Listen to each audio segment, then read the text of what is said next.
I don't know about you, but around New Year's you hear a number of people saying, I hope you have a happy New Year.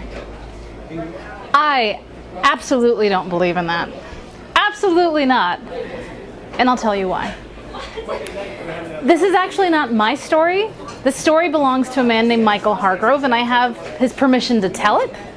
But I'm going to tell it in first person because otherwise it's just really difficult to understand.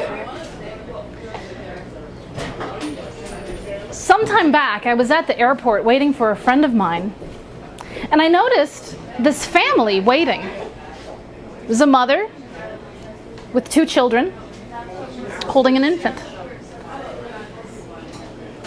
Couldn't tell who they were looking for, but I could tell when they saw him because the look on that entire family's face was radiant. And as that man approached his family, he quickly embraced his wife, very short. It was like an introductory, like, I'll get back to you in a moment. And he kneeled down to be eye to eye level with his youngest son. And he said, Fred, how are you doing? I have missed you so much. How are you? And the kid looked at him and he said, Dad, I'm great. It's so great to see you. And they hugged.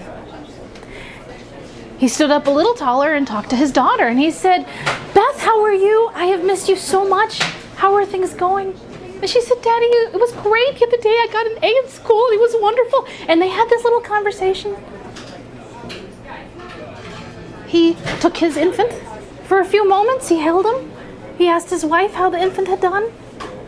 They exchanged back and forth for a few more moments. And then it was his wife's turn.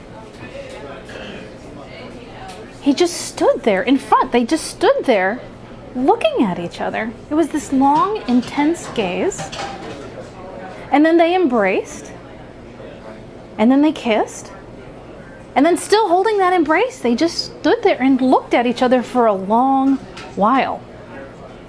While I was standing there, my friend had finally arrived, and I was actually whispering to him, like, wow, he must have been gone for a really long time. And I was really embarrassed when it was clear he had heard me. And he said, well, actually, no, I've just been gone over the weekend. So I turned to him and I said, wow, I hope that when I come to be your age, that I have a marriage that's just as intense and loving and wonderful as that. And he said, no, friend, don't hope. Decide.